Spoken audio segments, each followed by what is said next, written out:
Hi students, welcome back to my channel MD Happy. Radhe Radheya. PUC ಪ್ರಥಮ ವರ್ಷದ ವಾರ್ಷಿಕ ಪರೀಕ್ಷೆ 2026 ವಿಷಯ ಕನ್ನಡ. ಆತ್ಮೀಯ ವಿದ್ಯಾರ್ಥಿಗಳೇ, ಈ ವಿಡಿಯೋದಲ್ಲಿ ನಿಮಗೆ ನಾನು ಈ ವರ್ಷ ನಡೆದಿರುವಂತಹ ಪ್ರಥಮ PUC ವಿದ್ಯಾರ್ಥಿಗಳ ಒಂದು ಆ್ಯನ್ಯುವಲ್ ಎಕ್ಸಾಮ್ ಪ್ರಶ್ನೆ ಪತ್ರಿಕೆಯನ್ನು ತೆಗೆದುಕೊಂಡು ಬಂದಿದ್ದೀನಿ. ಪ್ರಶ್ನೆ ಪತ್ರಿಕೆ ಭಾಳ ಇಂಟ್ರೆಸ್ಟಿಂಗ್ ಆಗಿದೆ. ಹಳೆಯ ಪ್ರಶ್ನೆಗಳನ್ನು, ಹೊಸ ಪ್ರಶ್ನೆಗಳನ್ನು ಮತ್ತು ವಿದ್ಯಾರ್ಥಿಗಳ ಒಂದು ಮಾನಸಿಕ ಮಟ್ಟವನ್ನು ಅರಿತು ಮಂಡಳಿ ಏನು ಮಾಡಿದೆ ಅಂತಂದರೆ ನಿಮಗೆ ಈ ಪ್ರಶ್ನೆ ಪತ್ರಿಕೆಯನ್ನು ತೆಗೆದುಕೊಂಡು ಬಂದು ಭಾಳ ಸರಳನೂ ಅಲ್ಲ, ಭಾಳ ಕಠಿಣನೂ ಅಲ್ಲ, ಭಾಳ ಉತ್ತಮವಾದಂಥ ಒಂದು ಪ್ರಶ್ನೆ ಪತ್ರಿಕೆಯನ್ನು ಇಲ್ಲಿ ನಾವು ನೋಡ್ತಾ ಹೋಗ್ಬೋದು. ಸೊ ವಿದ್ಯಾರ್ಥಿಗಳೇ, PUC ಪ್ರಥಮ ವರ್ಷದ ಯಾರು ಕನ್ನಡ ವಿಷಯವನ್ನು ಇನ್ನೂ ಬರೆದಿಲ್ಲ, ಯಾವ ಕೆಲವೊಂದು ಡಿಸ್ಟಿಕ್ನಲ್ಲಿ ಪರೀಕ್ಷೆಗಳಾಗಿಲ್ಲ ಅಂಥ ಒಂದು ಡಿಸ್ಟಿಕ್ನಿಗೆ ಕೆಲವು ವಿದ್ಯಾರ್ಥಿಗಳೇ ಕೆಲವು ಪ್ರಶ್ನೆಗಳು ಅಲ್ಲಿ 1 ಅಂಕ ಆಗಿರ್ಬೋದು, 2 ಅಂಕ ಆಗಿರ್ಬೋದು, ಅಥವಾ 10 ಅಂಕ ಆಗಿರ್ಬೋದು, 4 ಅಂಕ, ಯಾವ ಅಂಕಗಳಿದಾವೋ ಆ ಅಂಕಗಳಿಗೆ ಸಂಬಂಧಪಟ್ಟಂಥ ಪ್ರಶ್ನೆಗಳು ಫಿಕ್ಸ್ ಆಗಿ ಬರೋದರಿಂದ ಪ್ರಶ್ನೆಗಳು ಮರುಕಳಿಸುವ ಸಾಧ್ಯತೆ ಇರ್ತದೆ. ಅವುಗಳನ್ನು ಗಮನಿಸಿ ಅಂತ ಹೇಳ್ತೀನಿ. ಸೊ ಬನ್ನಿ, ನಮ್ಮದೊಂದು ಸಣ್ಣ ರಿಕ್ವೆಸ್ಟ್, ನಮ್ಮ ಚಾನಲ್ ಇನ್ನೂ ಯಾರು ಸಬ್ಸ್ಕ್ರೈಬ್ ಮಾಡಿಲ್ಲ ದಯವಿಟ್ಟು ನಮ್ಮ ಚಾನಲ್ ಸಬ್ಸ್ಕ್ರೈಬ್ ಮಾಡ್ಕೊಳ್ಳಿ ಅಂತ ಹೇಳ್ತೀನಿ. ವಿಡಿಯೋ ಲೈಕ್ ಆದರೆ ಒಂದು ಲೈಕ್ ಕೊಡಿ, ನಿಮ್ಮ ಸ್ನೇಹಿತರಿಗೆ ಶೇರ್ ಮಾಡಿ, ಕಮೆಂಟಲ್ಲಿ ತಪ್ಪದೇ ರಾಧೆ ರಾಧೆ ಅಂತ ಟೈಪ್ ಮಾಡಿ ನಮ್ಮ ವಿಡಿಯೋವನ್ನು ಮೆಚ್ಚಗೆ ವ್ಯಕ್ತಪಡಿಸಿ ಅಂತ ಹೇಳ್ತೀನಿ. ನಿಮ್ಮ ಅನಿಸಿಕೆಗಳನ್ನು ಕಮೆಂಟ್ ಮೂಲಕ ತಿಳಿಸಿ. PUC ಪ್ರಥಮ ವರ್ಷದ ವಾರ್ಷಿಕ ಪರೀಕ್ಷೆ 2026 ಒಂದು ಪ್ರಶ್ನೆ ಪತ್ರಿಕೆಯಲ್ಲಿ ನೋಡ್ತಾ ಹೋಗ್ತೀರಿ. ನೀವು ಮೊದಲು ಇಲ್ಲಿ ಗಮನಿಸಿ, ಈ ಕೆಳಗೆ ನೀಡಿರುವ ಉತ್ತರಗಳು ಸರಿಯಾದನ್ನು ಆರಿಸಿ ಬರೆಯಿರಿ ಅಂತ ಕೊಡ್ತಾರೆ. ಈತನನ್ನು ದಿವ್ಯ ಜ್ಞಾನಿ ಎಂದು ಕರೆಯಲಾಗಿದೆ. ಸಹದೇವನನ್ನು ಏನಾಗ್ತದೆ ಅಂತಂದರೆ ದಿವ್ಯ ಜ್ಞಾನಿ ಅಂತ ಕರೆಯಲಾಗ್ತದೆ. ಲೋಕದ ಚೇಷ್ಟೆಗೆ ಬೀಜವಾದುದು ಯಾವುದು ಅಂತಂದರೆ ಅದು ರವಿ ಅಂತ ಹೇಳ್ತೀವಿ. ಎಲ್ಲರಿಗೂ ದಕ್ಕುವ ಹಣ್ಣು ಎಲಚಿ. ಇದು ಭಾಳ ಸಹ ರಿಪೀಟ್ ಆಗಿರುವಂಥ ಕ್ವಶನ್ನು. ಮಗುವಿನಂತೆ ಯಾರನ್ನು ಸಾಕಿದಳು? ಗಂಡನನ್ನು ಸಾಕಿದಳು. ಹೌದಾ? ನೋಡಿರಿ, ಇನ್ನು 5ನೇ ಪ್ರಶ್ನೆ. ತೈಲದ ತೆರೆದ ಕಾಷ್ಠದಗ್ನಿಯ ತೆರೆದ ನೆಲದ ಮರೆಯೊಳಗೆ ತೊಗುವ ನಿಧಾನದ ತೆರೆದ ಎಂಬಲ್ಲಿ ಚೆನ್ನಯ್ಯನ ಭಕ್ತಿಯನ್ನು ಹೀಗೆ ವರ್ಣಿಸಲಾಗಿದೆ ಅಂತಂದರೆ ಭಕ್ತಿ ಇದೆ, ಹೊರಲಕ್ಕಕ್ಕೆ ಕಾಣುತ್ತಿಲ್ಲ. ಇದು ಸರಿಯಾದ ಉತ್ತರ ಆಗ್ತದೆ. ಕುಟುಂಬ ಯೋಜನಾದ ವಿಸ್ತರಣಾಧಿಕಾರಿ ಇದನ್ನು ಬಿಟ್ಟ ಸ್ಥಳದಲ್ಲಿ ಕೇಳ್ತಾ ಇದ್ದ, ಈ ವರ್ಷ ನಿಮಗೆ ಬಹು ಆಯ್ಕೆಯಲ್ಲಿ ಕೇಳಿದ್ದಾನೆ, ಅಷ್ಟೇ ಫರಕು. ಈ ಪ್ರಶ್ನೆಯು ರಿಪೀಟ್ ಆಗಿದೆ ನೋಡಿ. ಜ್ಯೋತಿಷ್ಯಗಳ ಭವಿಷ್ಯವಾಣಿ ಓದಲು ತಮಾಷೆ ಆಗಿರುತ್ತದೆ. ಹೌದು, 1 ಅಂಕದ ಪ್ರಶ್ನೆ ಅದು. ಅವು ಅಡ್ಡಗೋಡೆಯ ಮೇಲೆ ದೀಪವಿಟ್ಟಂತೆ ಇದು ಒಂದಕ್ಕಿಂತ ಹೆಚ್ಚು ಅರ್ಥವನ್ನು ಕೊಡುತ್ತವೆ. ಈ ಹೇಳಿಕೆ ಏನನ್ನು ಸಮರ್ಥಿಸ್ತದೆ ಅಂದರೆ ಜ್ಯೋತಿಷ್ಯದ ಮಹತ್ವವನ್ನು ಸಮರ್ಥಿಸುತ್ತದೆ. ಪಿಶಾಚಿಗಳು ಮನುಷ್ಯರನ್ನು ಯಾವುದರ ಮೂಲಕ ಪ್ರವೇಶಿಸುತ್ತವೆ ಅಂದರೆ ಅವರ ದೌರ್ಬಲ್ಯವನ್ನು ಕಂಡು ಪ್ರವೇಶಿಸುತ್ತವೆ. ಹೌದು, ಪ್ರತಿಯೊಂದು ಮನುಷ್ಯನ ದೌರ್ಬಲ್ಯವನ್ನು ಕಂಡಾಗ ಮಾತ್ರ ಸಮಸ್ಯೆಗಳು ಜಾಸ್ತಿ ಆಗ್ತವೆ. ಸೈನಿಕರು ಯಾವುದಕ್ಕೆ ಜಯವಾಗಲಿ ಎಂದು ಹಾಡಿದ್ದಾರೆ ಅಂದರೆ ಕೋವಿಗೆ ಜಯವಾಗಲಿ ಅಂತೇಳಿ ಹಾಡಿದರು. Repeated question. ಇಲ್ಲಿ ನೋಡಿರಿ, ಒಂದು ಅಪ್ಲೈಡ್ ಕ್ವಶನ್ ಕೇಳಿದ್ದಾರೆ. ಇದು ನಾಟಿ ವೈದ್ಯವಾದರೆ ಅದರಿಂದ ಅಪಾಯವೇನೂ ಇಲ್ಲ ತಾನೇ ಎಂದು ಕೇಳಿದ ಮಾತಿಗೆ ಇದು ತೆಗೆದುಕೊಂಡವರು ಖಂಡಿತವಾಗಿಯೂ ಸಾಯುವುದಿಲ್ಲ ಎಂದು ಹೇಳಿದ ಬೋಳೆಶಂಕರನ ಮಾತಿನಲ್ಲಿ ಯಾವ ನಿರ್ಧಾರವಿದೆ ಅಂಥೇಳಿ ಪ್ರಶ್ನೆಯನ್ನು ಕೇಳಿದರೆ ಅಪಾಯವಾಗುವುದಿಲ್ಲ ಎಂಬ ನಿರ್ಧಾರ ಇಲ್ಲಿ ಕಂಡುಬರ್ತದೆ. ಸೊ ಇನ್ನು ಬಿಟ್ಟ ಸ್ಥಳಕ್ಕೆ ನೀವೆಲ್ಲನೂ ಕರ್ಕೊಂಡು ಹೋಗ್ತೀನಿ ನಾನು. ಇಲ್ಲಿ ರಿಪೀಟೆಡ್ ಆಗಿರುವಂಥ ಒಂದು 2-3 ಕ್ವಶನ್ ಬಂದಿವೆ ನೋಡಿ. ಗ್ರಾಮದ ಅಧಿದೇವತೆ ಅಂದರೆ ಅದು ನಾಗಮ್ಮ. ಶಾಸ್ತ್ರಿ ಮಾಸ್ತರ ಹೆಂಡತಿ ಎಂಬ ಇದು ಭಾಳ ಸಹ ರಿಪೀಟ್ ಆಗಿರುವಂಥ ಕ್ವಶನ್. ಭರತನ ತಂದೆ ಹೆಸರು ದಶರಥ ಅಥವಾ ದುಷ್ಯಂತ ಅಂತಲೂ ಕರಿಬೋದು. ರಂಗರಾವ್ ಸ್ಥಾಪಿಸಿದ ಸಂಸ್ಥೆ, ಇದನ್ನು ರಿಪೀಟೆಡ್ ಕ್ವಶನ್ನು DCM ಅಂಥೇಳಿ. ಮಹೇಂದ್ರನು ವ್ಯಾಘ್ರಯಜ್ಞೆಯನ್ನು ಕೈಗೊಂಡನು. ಸೊ ಈ ರೀತಿ ಪ್ರಶ್ನೆಗಳು ಬಂದಿರುವಂಥದ್ದು. ಇನ್ನು ಹೊಂದಿಸಿಬರೆ ನೀವೆಲ್ಲ ಗಮನಿಸ್ತೀರಿ, ಇಲ್ಲಿ ಹಲುಬಿದಳು ಕಲ್ಮುರಂ ಕರಗುವಂತೆ ಅಂತಿದೆ. ಇದು ಲಕ್ಷ್ಮೀಶ್ ಅವ್ರದ್ದು. ಕನಕದಾಸರನ್ನು ನಾವು ಕೀರ್ತನಕಾರರು ಅಂತ ಕರಿತೀವಿ. ಹೌದಾ? ಶಿಶು ಮಕ್ಕಳಿಗೆ ಒಲಿದ ಮಾದೇವ ಜನಪದ ಕಾವ್ಯ. ಅಖಂಡ ಕರ್ನಾಟಕ ಎಷ್ಟು ಸಾರಿ ಕೇಳಿದ್ದಾನೆ, ಕುವೆಂಪು ಅವ್ರದ್ದು. ಇನ್ನು ಎಂದಿಗೆ ಆಲ್ರೆಡಿ ನೇರ ಕೊಟ್ಟಿದ್ದಾನೆ, BC ರಾಮಚಂದ್ರ ಅಂಥೇಳಿ.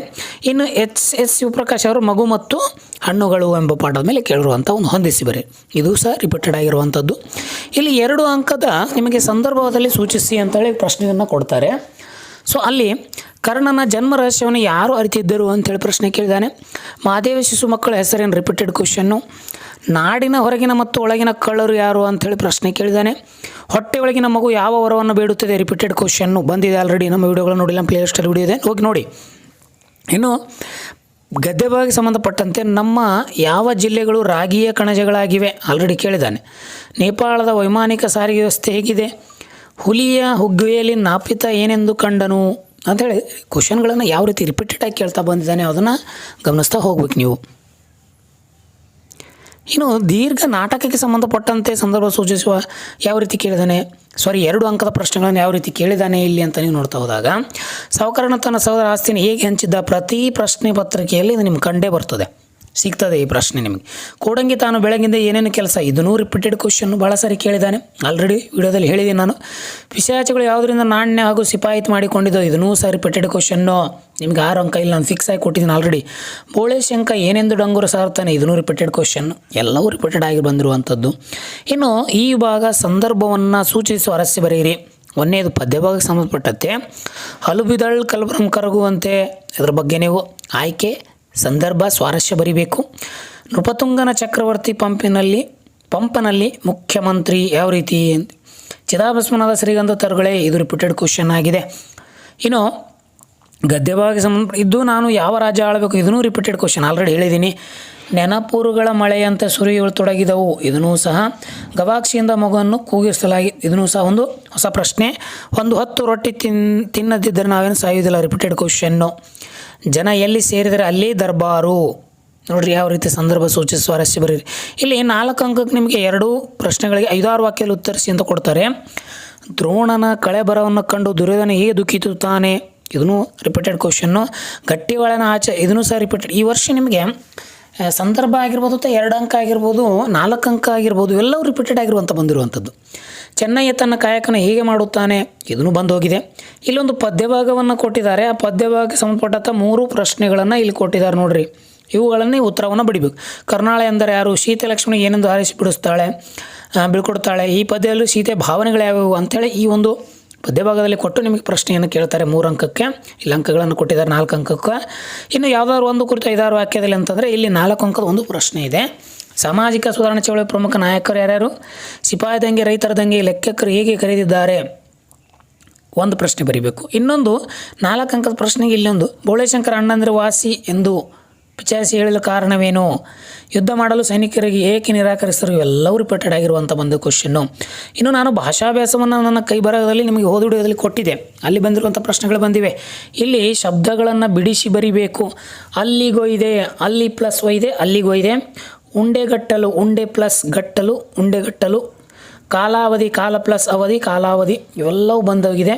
ಇನ್ನು 2 ಪದಗಳ ನಾನಾರ್ಥ. ಅರಸು ಅಂದರೆ ರಾಜ ಅಥವಾ ಛತ್ರಿ ಅಂತ ಹೇಳ್ಬೋದು. ಜವ ಅಂತಂದರೆ ನಿಮಗೆಲ್ಲ ಗೊತ್ತಿದೆ, ಕೂದಲು ಅಂತ ಕರಿತೀವಿ. ನರ ಅಂದರೆ ಮನುಷ್ಯ ಅಂತಲೂ ಕರಿಬೋದು. ಕೆಳಗಿನ ಪ್ರಶ್ನೆಗಳ ತದ್ಭವ ರೂಪವನ್ನು ಬರೀರಿ. ಆಶ್ಚರ್ಯ, ಅಚ್ಚರಿ. ವಸತಿ, ಪ್ರಸಾದ, ಅಸಾದ. ಹೌದಾ? ಇನ್ನು 2 ಪದ ವಿರುದ್ಧ ಪದ. ಅನಿರೀಕ್ಷಿತ, ನಿರೀಕ್ಷಿತ. ದುರ್ಬಲ, ಸಜ್ಜನ. ನಂಬಿಕೆ, ಅಪನಂಬಿಕೆ. ಯಾವುದಾದ್ರು 2 ದುರುಕ್ತಿ ಪದಗಳು. ಅಡಿಗಡಿಗೆ, ಒಳಗೊಳಗೆ, ಮೆಲ್ಲ ಮೆಲ್ಲ. ನೀವೆಲ್ಲವೂ ನಾನು ಕೊಟ್ಟಿದ್ದೀನಿ ಆಲ್ರೆಡಿ ಪ್ಲೇಸ್ಟ್. ಇನ್ನು 2 ಅನ್ಯದೇಶೀಯ. ಪೆನ್ನು, ಮೇಜು, ಸೈಕಲ್ಲು, ಮೋಟರು, ದರ್ಬಾರು ಎಲ್ಲವೂ ಬರ್ತದೆ. ಇನ್ನು ವಿದ್ಯಾರ್ಥಿಗಳ ಸಾಂಸ್ಕೃತಿಕ ಚಟುವಟಿಕೆ ಆಯಿತು. ಇನ್ನು ಮೂಢನಂಬಿಕೆ ಮೇಲೆ ಇದನ್ನು ಕೊಟ್ಟಿದ್ದೆ ನಾನು. 2 ಎಲ್ಲವೂ ಬಂದಿದೆ. ಇನ್ನು ಲೆಟ್ರನ್ನು ನೀವೆಲ್ಲರೂ ಆಲ್ರೆಡಿ ಬರ್ಕೋತಾ ಬಂದಿರ್ತೀರಿ. ನೀವಂತ ಭಾವಿಸಿ ನಿಮ್ಮ ಪ್ರಿನ್ಸಿಪಾಲರಿಗೆ ಅಥವಾ ನಿಮ್ಮ ಕಾಲೇಜಿಗೆ ಒಂದು ವಿಳಾಸಕ್ಕೆ ಗೆಳತಿಗೆ ಅಥವಾ ವಾರ್ಷಿಕ ಸ್ನೇಹಕ್ಕೆ ಸಂಬಂಧಪಟ್ಟಂತೆ ಬರೀರಿ ಅಂತ ಹೇಳ್ತಾರೆ. ಸೊ ಆ್ಯಕ್ಚುಲಾಗಿ ಹೇಳ್ತಾ ಹೋದರೆ ಪ್ರಶ್ನೆ ಪತ್ರಿಕೆ ಭಾಳ ಸರಳವಾಗಿತ್ತು. ನಿಮಗೆ ಔಟ್ ಆಫ್ ಔಟ್ ಅಂಕಗಳು ನಮ್ಮ ವಿಡಿಯೋದಲ್ಲಿ ಸಿಕ್ಕಿವೆ ಅಂತ ಹೇಳ್ತೀನಿ. ಸಿಕ್ಕಿದರೆ ಕಮೆಂಟ್ ಮೂಲಕ ರಾಧೆ ರಾಧೆ ಅಂತ ಟೈಪ್ ಮಾಡಿ. ಸೊ ವಿಡಿಯೋ ಲೈಕ್ ಆದರೆ ಒಂದು ಲೈಕ್ ಕೊಡಿ, ನಿಮ್ಮ ಸ್ನೇಹಿತರಿಗೆ ಶೇರ್ ಮಾಡಿ ಅಂತ ಹೇಳ್ತಾ ವಿಡಿಯೋವನ್ನು ಇಲ್ಲಿಯೇ ಕೊನೆಗೊಳಿಸ್ತೀನಿ. ಎಲ್ಲರಿಗೂ ಧನ್ಯವಾದಗಳು. ನಮಸ್ಕಾರ.